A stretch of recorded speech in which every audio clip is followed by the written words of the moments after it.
Have you ever felt like you've given your all and still fallen short? Like no matter how hard you try, life keeps pushing you down?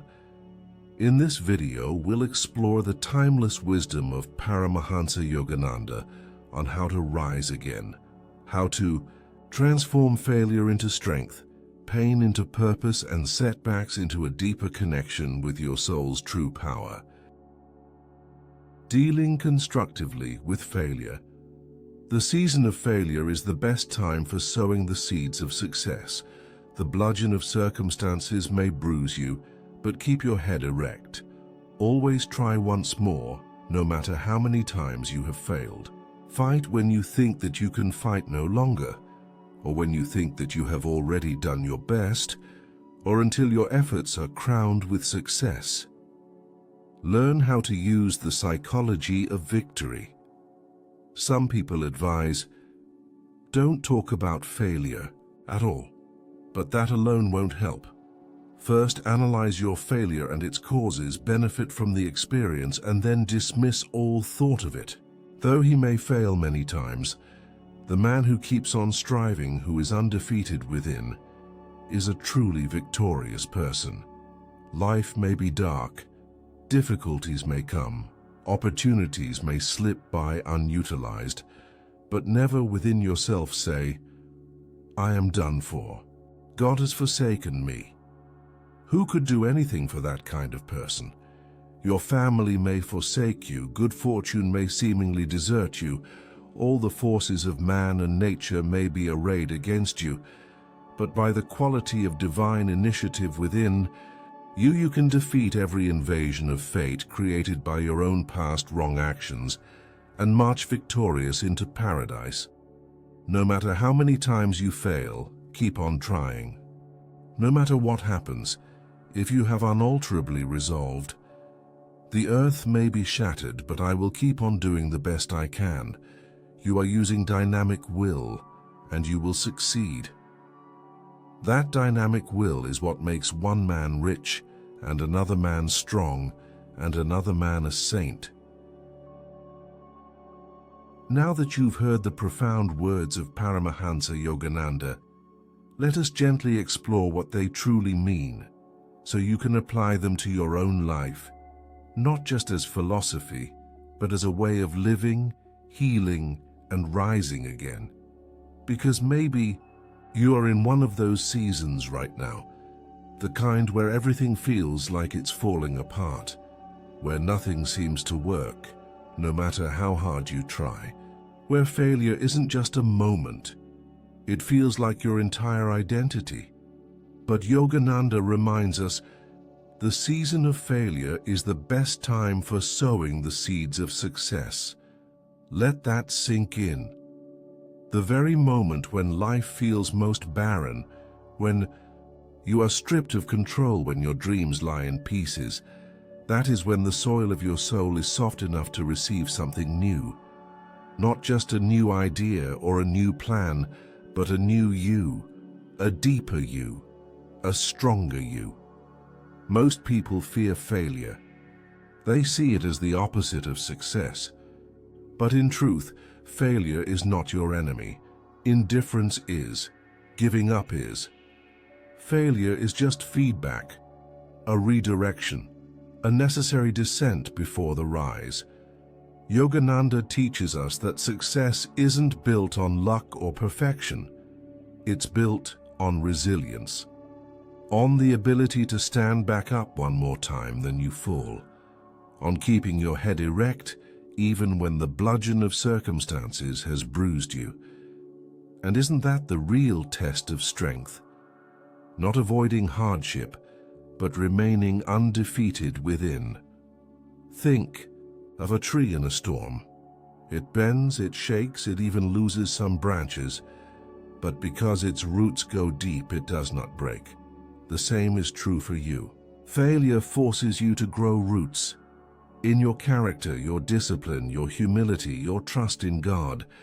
So if you're going through something painful, something that feels like a dead end, perhaps it's not a punishment.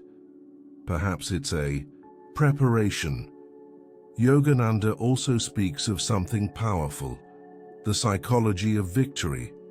He tells us not to ignore failure completely. Avoiding it won't help. Instead, he says, first, analyze your failure and its causes, benefit from the experience, and then dismiss all thought of it. There's real wisdom here. We must look at failure not through the eyes of shame, but through the eyes of learning. What was the lesson? What patterns need to change? What blind spot did life reveal to you? But once you've learned, once you've taken the gift, let it go. Don't carry the weight of past defeats like a burden on your back. Don't let one chapter convince you it's the whole story. You are not your past. You are the soul that grew through your past. And Yogananda reminds us that the man or woman who keeps striving, who continues to show up even after defeat, is already victorious in the eyes of the divine. Because success is not a destination. Success is the unwavering will to keep moving forward, even if the world doesn't applaud you yet. Yogananda's words cut deep when he says, your family may forsake you. Good fortune may seemingly desert you. All the forces of man and nature may be arrayed against you. Some of you have lived this. You've lost friends, been betrayed, faced rejection. You've felt like even God had gone silent. But here is the turning point in his message. But by the quality of divine initiative within you, you can defeat every invasion of fate created by your own past wrong actions and march victorious into paradise. What does this mean? It means that no matter what life takes from you, it cannot take your will. And when your will is aligned with something higher, when it becomes divine initiative, not just personal ambition, you become unstoppable. You are no longer operating from fear or ego or comparison. You are moving from a place of soul truth. And when that happens, even your past karma must bow to your present faith. That is the real power you have been given, not to control the outcome, but to rise no matter the outcome. To act with integrity, courage, and faith, even when everything is stacked against you. Yogananda paints a striking image. No matter what happens, if you have unalterably resolved, the earth may be shattered, but I will keep on doing the best I can. You are using dynamic will. What is this dynamic will? It's not about force or intensity. It's not about dominating others.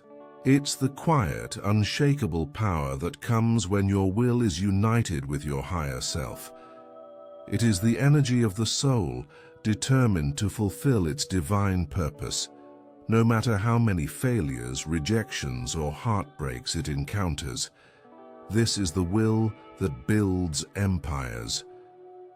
That heals wounds, that turns ordinary humans into saints. And the beautiful thing, you don't need to be perfect to access it. You just need to decide. Decide that you will no longer let failure define you. Decide that you will walk forward in faith no matter the fear. Decide that your life still matters, even when the results don't show it yet, because results will come. Not always in the way you expect, but they will come. As peace, as clarity, as growth, and eventually as the very success that once felt impossible. Finally, Yogananda speaks to the deepest fear of all. Never within yourself say, I am done for. God has forsaken me. If you've ever felt this way, you are not alone. There are moments in every spiritual journey where God feels far, where you cry out and hear no answer, where you wonder if your prayers were lost in the silence. But Yogananda reminds us, you are never forsaken, not even in your darkest hour, especially not then. That silence is not abandonment, it's preparation. a sacred space where your soul is being fortified for something greater. So if your heart is breaking, if life feels unfair, if failure has knocked you down again, do not give up. Stand in the fire of your faith. Breathe. Begin again. And say to yourself, this may not be the end. This may be the turning point. Because it often is. When everything is stripped away, your status, your plans, your illusions, what remains is your essence, your connection to God, your will to love, to grow, to serve, and from that place miracles begin. Remember, failure is not the opposite of success. It is part of the journey toward it. So keep your head high, keep your heart open, and keep sowing seeds, especially in the season of failure. Because those seeds, watered with will and faith, will one day bloom into a life more radiant than you can imagine. Yogananda believed that no soul is ever truly defeated, only refined. Let that be your truth too. If this message awakened something within you, don't let it fade. Share it, live it, and stay connected with the wisdom of your soul. Subscribe now and walk this journey with us.